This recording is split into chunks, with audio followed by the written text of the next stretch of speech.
오늘부터 10주 동안은 십계명 다지기라는 큰 제목으로 말씀을 나누도록 하겠습니다. 하나님을 잘 섬기는 방법은 계명을 잘 지키는 것이죠. 하나님이 말씀하신 계명을 잘 지켜야 하나님을 잘 섬기게 되는 것입니다. 물론 구원을 얻는 것은 믿음으로 얻는 것입니다. 예수 그리스도께서 나의 죄를 위해서 십자가에서 대신 죽으신 것, 그것을 믿어야 구원을 받습니다. 예수님이 나의 죄를 위해서 죽으신 것을 믿어야 죄를 용서받고 구원을 받게 되는 것입니다. 이와 같이 구원은 믿음으로 얻는 것입니다. 그래서 우리가 이 믿음으로 얻는 구원을 잘 기억해야 하는 것입니다. 그렇다고 하더라도 행위가 전혀 중요하지 않은 것은 아니죠. 믿음으로 구원받는다고 해서 행위를 모두 도외시하는 것, 그런 것도 올바른 접근이 아닌 것입니다. 그래서 그리스도인이 믿음으로 구원을 얻는다라는 것을 굳게 붙들어야 하지만, 또한 하나님의 계명을 잘 지킴으로 하나님을 잘 섬기게 된다라는 것도 우리가 함께 기억해야 하는 것입니다. 구약의 계명들 중에 중심이 되는 계명은 바로 십계명입니다.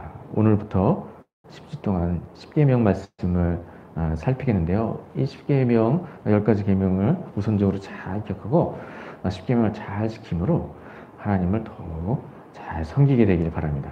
오늘은 그 첫 번째 시간으로 우상 숭배하지 말라라는 제목으로 함께 은혜 나누도록 하겠습니다. 경상남도 밀양군 어느 산천에 가을이면 산속에다 음식을 차려놓고 제사를 지내는 풍습이 있었습니다. 어느 날 가을날 제사를 주관하는 사람들이 산에서 제사를 지내고 내려왔습니다. 그런데 이 산에서 내려오는데 한 어린아이가 죽은 소의 입에다가 풀을 먹이고 있었습니다. 죽은 소의 입에다가 이제 풀을 넣으면서 억지로 먹으라고 하는 것이었습니다. 그래서 그 제사를 주관하는 제관들 중 한 사람이 이 어린아이에게 이야기했죠. 이 어리석은 녀석아, 죽은 소가 풀을 먹니? 이렇게 조론 섞인 말투로 어린아이에게 말했습니다. 그랬더니 이 어린아이가 벌떡 일어서더니 이렇게 얘기하는 것입니다. 이 소는 아직 몸뚱이가 있어도 풀을 못 먹는데 아저씨들은 흙에다가 음식을 차놓고 누구에게 먹으라고 빌다가 내려오는 것이에요. 이렇게 말하는 것입니다. 이 어린아이가 이렇게 얘기하자마 재관들이 그만 코가 납작해지게 되었습니다. 우상은 그저 돌과 나무에 불과합니다. 그 안에 생명이 없습니다. 그런데 그것에 대하여 절을 하고 복을 비는 것은 어리석은 일이죠. 무엇보다 하나님은 우상 숭배하는 것을 미워하십니다. 그래서 우리는 모든 우상을 버리고 오직 살아계신 하나님만 섬겨야 하는 것입니다. 사랑하는 성도님들은 우상을 버리고 하나님을 온전히 섬김으로써 하나님께 은혜를 얻고 참된 복된 삶을 살아가는 모두가 되시길 주님의 이름으로 축원드립니다. 오늘 본문의 말씀은 십계명 중에서도 가장 우선이 되는 제1계명 말씀입니다. 본문을 먼저 보도록 하겠습니다. 오늘 본문 출애굽기 20장 3절에 너는 나 외에는 다른 신들을 내게 두지 말라라고 했습니다. 너는 나 외에는 다른 신들을 내게 두지 말라. 하나님께서 이렇게 말씀하신 거, 나 외에 다른 신을 섬기지 말라고 하신 것이죠. 그래서 그리스도인들은 하나님 외에 다른 신을 믿어서는 안 되는 것입니다. 다른 신을 믿는 것, 십계명 중에 제1계명을 어기는 만큼 큰 죄가 되는 것입니다. 그래서 나의 삶에서 우상을 섬기는 일이 없도록 철저히 주의를 기울여야 하는 것입니다. 그래서 그리스도인은 기독교의 다른 종교를 믿어서는 안 되는 것이죠. 다른 종교를 믿는 것은 하나님께서 금하신 일입니다. 다른 종교를 믿는 일은 절대 있어서는 안 되는 일이죠. 구원을 얻는 길은 오직 예수 그리스도입니다. 요한복음 14장 6절에 내가 곧 길이요 진리요 생명이니 나로 말미암지 않고는 아버지께로 올 자가 없느니라 라고 말씀하셨습니다. 예수님께서 이렇게 말씀하신 것, 구원을 얻을 길 오직 예수님 뿐이시라는 것을 말씀하신 것입니다. 예수님께서 이처럼 구원을 얻을 길이 예수님 한 분뿐이신 것을 분명하게 말씀을 하셨기 때문에 우리가 다른 신들을 모르고 오직 예수님만 믿어야 하는 것입니다. 사도행전 4장 12절에도 다른 이로서는 구원을 받을 수 없나니 천하 사람 중에 구원을 받을 만한 다른 이름을 우리에게 주신 일이 없음이라 라고 말씀했습니다. 하나님께서 구원을 베푸실 때 예수님 외에 다른 길을 열어놓지 않으셨습니다. 오직 예수님을 통해서만 구원을 얻게 하셨습니다. 하나님의 아들이신 예수님만이 그의 보혈의 능력으로 모든 사람의 죄를 씻으실 수 있기 때문에 오직 예수님 믿고 죄를 회개함으로 모든 죄를 용서받고 구원을 받게 되는 것입니다. 이 방법에 하나님께서 구원을 얻을 다른 방법을 우리에게 허락해 주시지 않으셨습니다. 그래서 우리가 구원을 얻을 길은 오직 예수님을 믿음으로 죄를 용서하는 길입니다. 그래서 이처럼 구원을 얻을 길 오직 예수님 뿐이신 것을 우리가 기억해야 하는 것입니다. 우상은 신이 아닙니다. 우상은 그저 돌과 나무일 뿐입니다. 이사야 37장 19절에 우상은 신이 아니라 그저 돌과 나무라고 분명히 말씀했습니다. 이사야 37장 19절에 그들은 신이 아니라 사람의 손으로 만든 것일 뿐이요 나무와 돌이라 라고 말씀했습니다. 이와 같이 우상은 신이 아니고 그저 돌과 나무일 뿐인 것을 우리가 기억해야 하는 것입니다.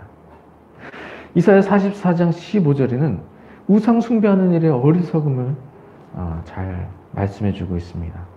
이사야 44장 15절에 이 나무는 사람이 땔감을 삼는 것이거늘 그가 그것을 가지고 자기 몸을 덮기도 하고 불을 피워 떡을 굽기도 하고 신상을 만들어 경배하며 우상을 만들고 그 앞에 엎드리기도 하는구나 라고 말씀했습니다. 목공이 나무를 베어다가 그 나무로 밥도 해먹습니다. 그리고 밥을 해먹은 그 나무로 또한 그것으로 우상도 만드는 것입니다. 그리고 그 앞에다가 절을 하는 행위를 하는 것이죠. 이와 같이 나무에 불과한 것을 신이라고 여기고 그 앞에 절하는 것 매우 어리석은 일이 되는 것입니다. 그래서 이와 같이 하나님 외에 다른 신은 없는 것이며 우상은 그저 돌과 나무라는 것을 우리가 꼭 기억해야 하는 것입니다.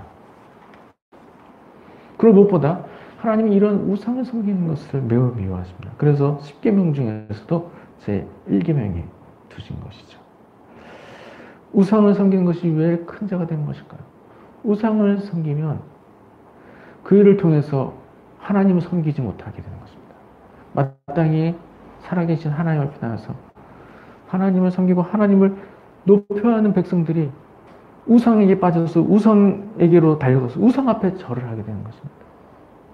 그런 일을 하면서 하나님을 섬기지 못하게 되는 것이죠. 그런 일을 행하면 하나님께서 매우 미워하는 행위라는 것을 기억하시기 바랍니다. 그래서 하나님께서 이처럼 우상 숭배하는 일을 엄히 경계하셨다는 것을 기억하고 하나님 외에 다른 신을 섬기는 일이 절대 없어야 하겠습니다. 사랑하는 성도님들은 하나님 외에 다른 신은 없으며 우상은 돌과 나무에 불과한 것을 기억함으로써 하나님만 온전히 섬기고 하나님께로부터 크신 은혜를 덧입는 모든 성도님 되시길 주님의 이름으로 축원드립니다. 본문을 통해서 마지막으로 살피기 원하는 것은 하나님보다 더 사랑하는 것이 모두 우상이라는 것입니다. 앞에서 말씀드린 바와 같이 하나님께서 우상 숭배를 미워하는 이유, 우상을 섬김으로써 하나님을 섬기지 못하게 되기 때문입니다. 그래서 우리가 꼭 돌과 나무가 아니더라도 하나님보다 더 사랑하는 대상이 있을 때 그것을 쫓아 살다가 하나님을 섬기지 못하게 되는 일이 벌어지게 되면 그것이 바로 우상이 되는 것입니다. 그래서 하나님보다 더 사랑하는 것이 우상인 것을 기억하고 이런 우상들을 찾아서 이런 우상들을 버려야 하는 것입니다. 그러면 나에게 있는 우상은 무엇입니까? 나에게 있는 우상을 찾아 찾아야 하는 것입니다. 그래야 그것을 버릴 수가 있는 것이죠. 오늘 말씀을 통해서 나에게 있는 우상을 꼭 찾게 되시기 바랍니다. 그리고 그것을 기도하면서 그것을 모두 버리실 수 있길 바랍니다. 하나님을 더 사랑해서 하나님 섬기지 못하게 하는 것, 그것이 바로 우상인데, 나에게 있어서 하나님보다 더 사랑하여서 그 때문에 하나님을 제대로 섬기지 못하게 됐네. 그것이 무엇이고 그것을 꼭 찾게 되시기 바랍니다. 어떤 사람에게 있어서는 그것이 돈이 될 수가 있는 것입니다.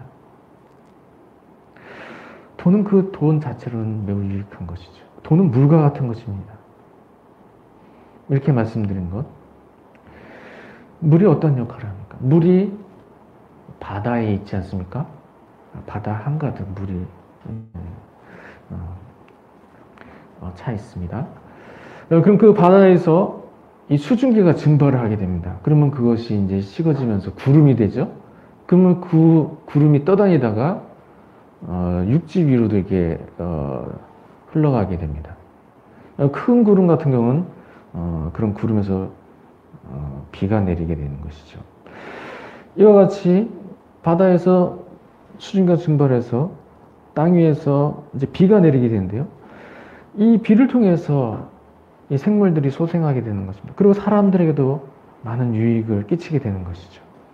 그래서 필요한 만큼 그 물을 다 사용하면 어떻게 되는 것입니까? 남은 물은 어떻게 되는 것입니까? 남은 물은 다시 시냇물을 통해서, 강물을 통해서 바다로 다시 흘러가게 되는 것입니다. 돈도 마찬가지입니다. 돈의 목적은 사회가 원활하게 운영되기 위해서 돈이 만들어진 것입니다. 그래서 돈을 사용함으로써 물질도 서로 교환할 수 있는 것이고요. 또 돈을 사용하면서 또 사회의 모든 운영이 원활하게 흘러가게 되는 것이죠. 그래서 돈은 필요한 만큼 벌고 필요한 만큼 사용하면 되는 것이고, 그러한 경제 활동을 하면서 사회라는 구조가 원활하게 돌아가게 되는 것입니다. 그런데 이 물질을 이런 이성적인 모습으로 사용하는 건 현실 세계에서는 이루어지기가 쉽지 않은 것이죠. 모두가 성령 충만해서 하나님 뜻대로만 물질을 사용하면 이런 일이 이루어질 수 있겠죠. 그러나 모두가 그런 것은 아니죠. 또 믿지 않는 사람들도 세상에 많이 있습니다. 그래서 이런 것은 현실 세계에서는 이루어지기가 어려운 일이고요. 그렇다 하더라도 그리스도인은 적어도 물질이 우상이 되어서는 안 되는 것입니다. 필요 이상으로 물질을 추구한 나머지 하나님을 제대로 섬기지 못하게 한 데까지 나아가서는 안 되는 것이죠. 그래서 그리스도인은 물질이 우상이 되지 않도록 주의를 기울여야 하는 것입니다. 그래서 물질은 하나님께서 또 허락해 주신 대로, 또한 하나님 영광을 위해서 또한 얻기를 위해 힘쓰고, 또 나에게 필요한 것들을 사용한 그 나머지 부분, 하나님 영광을 위해서 선한 일에 모두 사용할 수 있어야 하는 것입니다. 이처럼 물질이 우상이 되어서 물질을 얻기 위해 나의 모든 시간과 노력을 쏟는 나머지 하나님을 제대로 섬기지 못하게 되는 일이 없도록 주의를 기울여야 하는 것입니다. 그 외에도 하나님을 사랑할 공간에 다른 대상을 더 사랑하게 되어서 하나님을 제대로 섬기지 못하게 하는 것, 무엇이 있겠습니까? 어떤 사람에게 있어서는 자녀가 우상이 될 수가 있는 것입니다. 하나님보다 자녀를 더 사랑한 나머지 자녀를 인해서 하나님 섬기는 일을 제대로 하지 못하는 경우도 있는 것이죠. 어떤 사람에게 있어서는 취미생활이 우상이 될 수가 있습니다. 취미생활을 너무 쫓아다니던 나머지 하나님 섬기는 일들을 제대로 하지 못하게 되는 경우도 있습니다. 그리스도인들에게 이런 일이 생기지 않도록 우리가 주의를 기울여야 하는 것입니다. 그 외에도 나 자신의 출세, 나 자신의 성공, 나 자신의 명예를 위해서 힘쓰던 나머지 하나님을 제대로 섬기지 못하게 되는 경우도 생겨나게 되는 것이죠.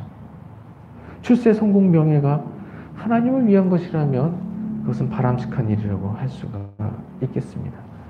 그러나 그런 것이 아니라 자기 만족을 위해서 출세하기 원하고, 자기 만족을 위해서 성공하기 원하고, 자기 만족을 위해서 명예를 추구하며 산다면 그것은 하나님께 영광 돌리는 일을 가로막는 일에 불과한 것입니다. 그렇기 때문에 이러한 일들이 하나님의 영광을 가로막지 못하도록 이런 것이 우상이 되기 위해서는 안 되는 것입니다. 이와 같이 나에게 있어서 우상은 무엇인지 꼭 찾게 되시기 바랍니다. 그리고 하나님 위해서 그런 것들을 버리시기 바랍니다. 사랑하는 성도님들은 나에게 있는 우상들을 찾고 버림으로써 살아계신 하나님은 온전히 잘 섬기고 하나님께로부터 큰 은혜를 받아 날마다 큰 기쁨을 누리며 살아가는 모든 성도님 되시길 주님의 이름으로 축원드립니다.